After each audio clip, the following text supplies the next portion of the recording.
Limitation of Henry law.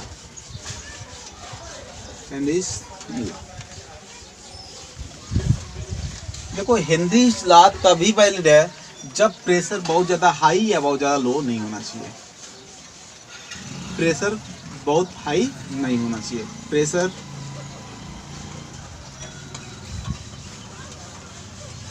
should not be very high or low. Second condition, temperature should not be very high or low. Temperature भी बहुत ज़्यादा high या लो नहीं होना चाहिए। क्यों? क्योंकि टेम्परेचर बहुत ज़्यादा हाई हो जाएगा तो प्रेशर ऑटोमेटिक बढ़ जाएगा, और टेम्परेचर लो हो जाएगा तो गैस का कंडेंसेशन होने लगेगा तो सॉल्युबिलिटी बढ़ जाएगी। इसलिए टेम्परेचर बहुत ज़्यादा हाई या लो नहीं होना चाहिए। Third thing, gas means solute should not combine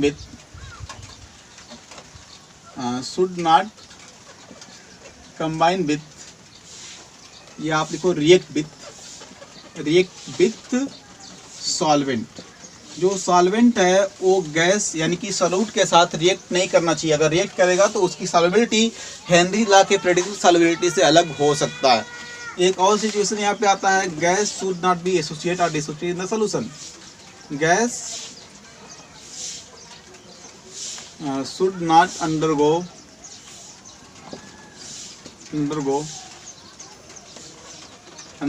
association or dissociation।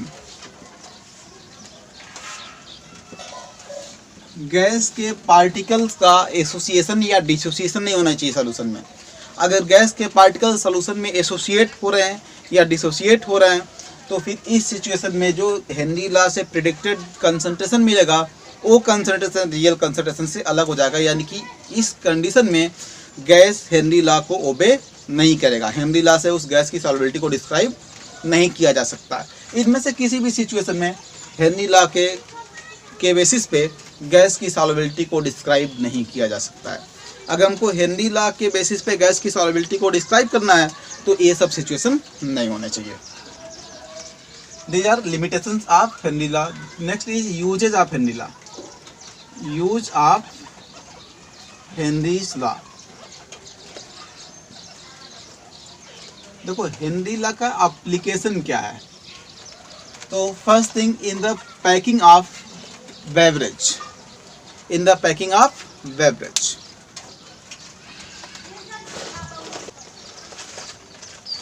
तो these are uses of Henry's law.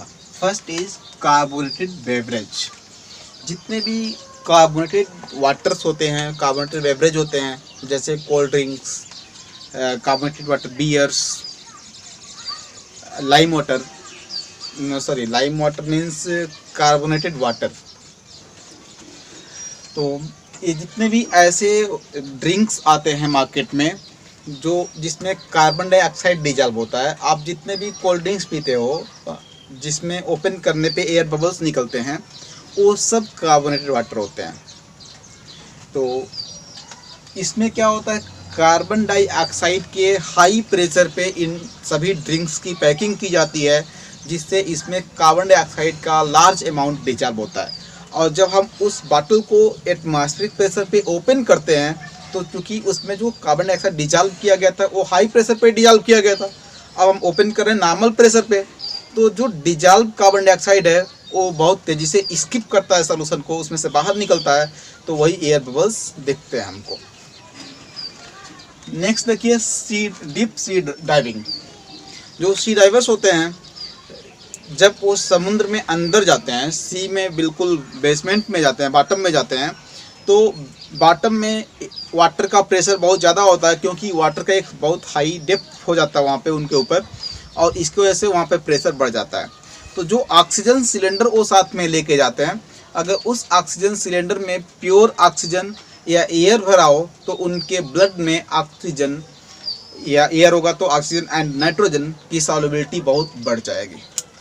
और जब वो वापस आएंगे सरफेस पे जब समुद्र के बॉटम से वो ऊपर आएंगे सरफेस ऑफ वाटर पे, तो उनके ब्लड में जो एक्सेस में डिजॉल्व ऑक्सीजन है, नाइट्रोजन है, वो टीनी एयर बबल्स के फॉर्म में ब्लड वेसल्स में ही सेपरेट होने लगेगा, क्योंकि उसकी सॉल्युबिलिटी घट जाएगी, प्रेशर घटेगा। तो हेनरी लॉ के अकॉर्डिंग जब वो बॉटम में गए हैं, वहाँ पे वाटर का प्रेशर बहुत ज़्यादा है, तो उनके ब्लड में गैस की सॉल्युबिलिटी बढ़ गई, और जब वो सरफेस पे आ रहे हैं तो वहाँ पे उनके ब्लड में गैस की सॉल्युबिलिटी कम हो जाएगी, और जब सॉल्युबिलिटी कम होगी तो जो ऑलरेडी ब्लड में डिजॉल्व गैसेज हैं वो टीनी बबल्स के फॉर्म में वेन्स में ही सेपरेट होने लगेंगे, और इस तरह से सेपरेट होके वो जहाँ पे भी ज्वाइंट होता है उस ज्वाइंट पे अकुमुलेट हो जाते हैं, और वहाँ से बॉडी पूरी तरह से बेंड हो जाती है। इसलिए इस प्रॉब्लम को कहते हैं बेंड।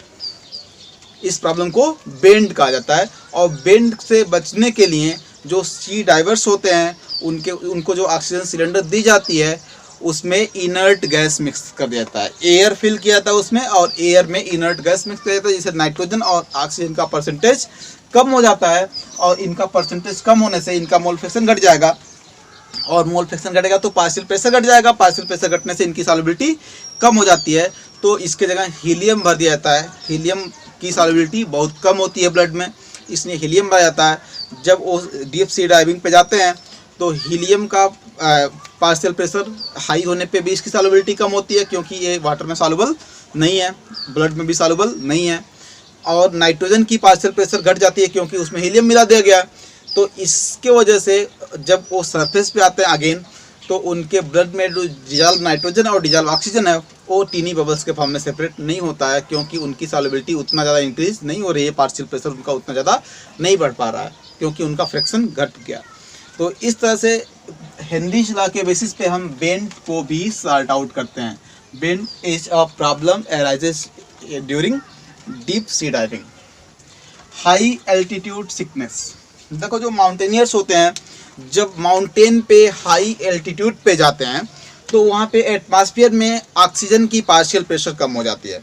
जब ऑक्सीजन की पार्शियल प्रेशर कम होती है तो ब्लड में ऑक्सीजन की सॉल्युबिलिटी भी कम हो जाती है, जिसकी वजह से बॉडी में ऑक्सीजन की डिफिशियंसी होने लगती है। अगर किसी की आरबीसी काउंट कम है और वो एल्टीट्यूड पे गया है तो फिर उसको ज़्यादा प्रॉब्लम हो सकती है, एनॉक्सिया की प्रॉब्लम हो जाती है, बिल्कुल ऑक्सीजन की डिफिशियंसी हो जाती है बॉडी में, और कई बार बेहोश होकर गिर जाते हैं लोग। तो ये प्रॉब्लम होती है, इसे कहते हैं हम हाई एल्टीट्यूड सिकनेस। नेक्स्ट देखिए लेक नायोस ट्रेजेडी। लेक नायोस मतलब जैसे आपके यहाँ बे ऑफ बंगाल है, वैसे ही लेक नायोस एक लेक है, और ये है अफ्रीका में, ये अफ्रीका में। वहाँ पे इस लेक के नीचे, चूँकि लेक की डेप्थ ज़्यादा थी इसलिए लेक के बॉटम में कुछ केमिकल रिएक्शन वहाँ पे प्रेजेंट ओर के से कुछ केमिकल रिएक्शन ऑटोमेटिकली हो रहे थे नेचुरली, और उससे CO2 गैस लिबरेट हो रहा था, और वो CO2 गैस लेक के वाटर में डिजॉल्व होता जा रहा था, क्योंकि लेक के बॉटम में लिबरेट हो रहा था, और बॉटम में प्रेशर ज़्यादा होता है वाटर का, तो इस हाई प्रेशर को जैसे लार्ज अमाउंट ऑफ CO2 वहाँ पे डिजॉल्व होता गया, और ऐसे ही जब बहुत ज़्यादा CO2 डिजॉल्व हो गया उसमें, तो जब सरफेस तक आ गया तो सरफेस से प्रेशर कम था, तो अचानक से एक्सप्लोजन हुआ, और वहाँ पे पूरा एटमॉस्फेयर में CO2 की कंसंट्रेशन बहुत ज़्यादा इंक्रीज हो गई, और इसमें near about thousands of people मारे गए। इस ट्रेजेडी में thousands of people near by area के थाउजेंड्स ऑफ पीपल मर गए थे, और इसी को हम कहते हैं लेक नायोस ट्रेजेडी। तो यहाँ पे भी यूज हुआ था Henry law of solubility of gas in liquid, क्योंकि वहाँ पे गैस का फॉर्मेशन लेक के बॉटम में हो रहा था, बॉटम में प्रेशर हाई था, इसलिए इतना ज़्यादा CO2 अकोमुलेट हो गया डिजॉल्व फॉर्म में कि जब वो ब्लास्ट करके बाहर निकला, लो प्रेशर पे आया, तो बहुत ज़्यादा एटमॉस्फेयर में CO2 की कंसंट्रेशन बढ़ गई, और जिसकी वजह से नियर बाई एरिया में ऑक्सीजन की डिफिशियंसी हो गई, और due to deficiency of oxygen thousands of people मर गए थे। तो इसको देखिए। Next is exchange of gases during breathing. Breathing मतलब रेस्पिरेशन, रेस्पिरेशन का एक प्रोसेस है, गैसेस एक्सचेंज कर सकते हो आप इसको। ड्यूरिंग ब्रीदिंग जब हम इनहेल करते हैं, गैस इंस्पिरेशन करते हैं, जैसे रेस्पिरेशन को हम दो पार्ट में डिवाइड करते हैं, inspiration and expiration. Inspiration means air को अंदर लेना, एक्सपिरेशन मीन्स बाहर निकालना। तो जो इंस्पिरेशन होता है इसमें जो एयर अंदर जाता है इसमें ऑक्सीजन की पार्शियल प्रेशर ज़्यादा होती है, क्योंकि एटमॉस्फेयर में जो ऑक्सीजन है उसका फ्रैक्शन ज़्यादा है, 21% के आसपास होता है। लेकिन हमारे टिश्यूज में जाके वो डिफ्यूज होके यूज हो जाता है, इसलिए उसकी कंसंट्रेशन हमारे बॉडी में कम होती है। तो जब वो लंग्स में जाता है तो लंग्स में जो ब्लड है उसमें ऑक्सीजन का कंसंट्रेशन कम है, क्योंकि वो टिश्यू से आ रहा है, इसलिए उसमें ऑक्सीजन कम है। और जो लंग्स में एयर भरा है उसमें ऑक्सीजन का प्रेशर ज़्यादा है, इसलिए ऑक्सीजन ब्लड में डिजॉल्व हो जाता है। दूसरा प्रोसेस देखिए, जो बॉडी पार्ट है वहाँ पे CO2 लिबरेट होता है, और वो CO2 लिबरेट होकर ब्लड में डिजॉल्व हो जाता है, और वो ब्लड सर्कुलेट होकर लंग्स में आता है। तो लंग्स में जब आता है जो ब्लड, उसमें CO2 का ज़्यादा अमाउंट डिजॉल्व है, CO2 का कंसंट्रेशन हाई है। लेकिन लंग्स में जो एयर फिल हुआ है, जो इंस्पिरेशन किया हमने, इसमें जो CO2 का कंसंट्रेशन है वो कम है, और ब्लड में CO2 का ज़्यादा अमाउंट डिजॉल्व है। तो CO2 लो प्रेशर की वजह से, पार्शियल प्रेशर ऑफ CO2 लो होने की वजह से ब्लड में से स्किप करके लंग्स में डिफ्यूज हो जाता है, और जब हम एक्सपिरेशन करते हैं तो उसमें CO2 बाहर निकल जाता है। तो इस तरह से जो गैसेस एक्सचेंज होते हैं ये कंटिन्यूसली हेनरी लॉ के अकॉर्डिंग रेगुलेट होते हैं।